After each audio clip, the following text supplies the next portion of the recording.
তারাবিহ নামাজ ৮ রাকাত পড়লে কি সহি হবে নাকি ২০ রাকাতই পড়তে হবে? রোজা অবস্থায় মেয়েদের পিরিয়ড বা মাসিক হয়ে গেলে করণীয় কি? রোজা অবস্থায় বাচ্চাকে মায়ের দুধ খাওয়ালে কি রোজার কোনো ক্ষতি হবে? আসসালামু আলাইকুম ওয়া রাহমাতুল্লাহি ওয়া বারাকাতুহু। প্রিয় দর্শক, মনোযোগ সহকারে ভিডিওটি শেষ পর্যন্ত দেখুন।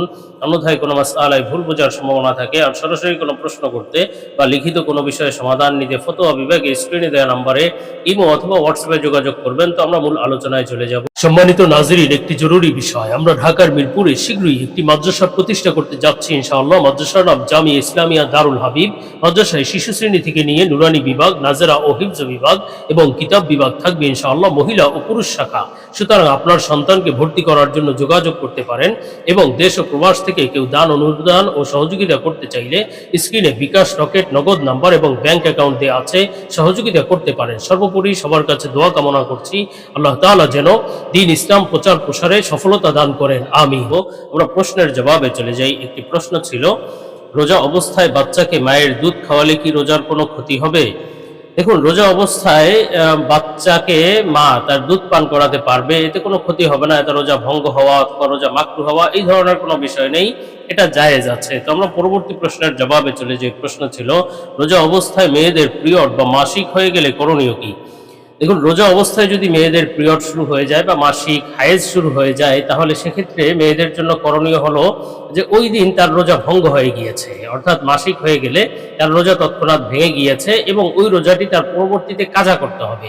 কাফফারা দিতে হবে না, শুধু কাজা করতে হবে। রমজান মাস পেরিয়ে গেলে এরপরে সে শুধুমাত্র ওই দিনের নয়, বরং তার মাসিকের যেই দিনগুলো আছে এই মাসিকের দিনগুলো রোজা শুধু রাখতে পারবে না এবং পরবর্তীতে তার ওই রোজাগুলো কাজা করতে হবে। আরেকটি বিষয় লক্ষণীয় এক্ষেত্রে, সেটি হলো যেই দিন তার মাসিক শুরু হয়েছে ওই দিনের রোজা তো তার ভেঙে গিয়েছে, ভেঙে যাওয়ার পরেও তার জন্য উচিত হলো যে সে পরবর্তীতে আর কোনো কিছু খানাদানা করবে না, খানাপিনা করবে না, বরং রোজার সম্মানে সে রোজার হালতেই থাকবে ইফতার পর্যন্ত। এরপরে সে খানাদানা করবে। দিনে রোজার অর্থাৎ রোজার সময়ের মধ্যে সে অন্য কোনো কিছু খাওয়া, পান করা এগুলো থেকে বিরত থাকবে। তো আমরা পরবর্তী প্রশ্নের জবাবে চলে যাই। প্রশ্ন ছিল, তারাবিহ নামাজ ৮ রাকাত পড়লে কি সহি হবে নাকি ২০ রাকাতই পড়তে হবে?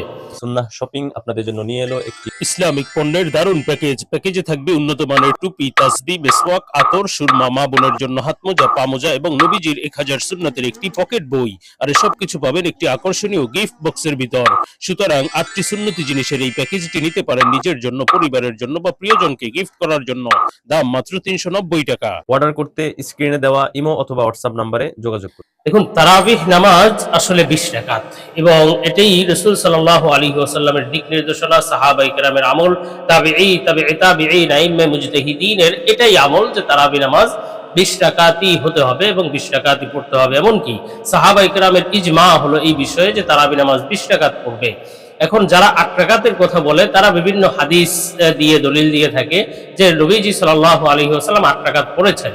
আসলে রাসূল সাল্লাল্লাহু আলাইহি ওয়াসাল্লামের রাতের নামাজ, যেই হাদিস দিয়ে তারা দলিল দেয় যে নবীজির রাতের নামাজ রমজানে এবং রমজান ছাড়া অন্য সময় তিনি ৮ রাকাত পড়েছেন, তারাবি সহ তারাবি ৮ রাকাত পড়েছেন এবং বেতের সহ সেটি ১১ রাকাত পড়েছেন। দেখুন, এই ধরনের এই মর্মের আরো অনেক হাদিস আছে, যেমন রাসূল সাল্লাল্লাহু আলাইহি ওয়াসাল্লাম ১৩ রাকাত নামাজ পড়েছেন, রাসূল সাল্লাল্লাহু আলাইহি ওয়াসাল্লাম ৭ রাকাত নামাজ পড়েছেন।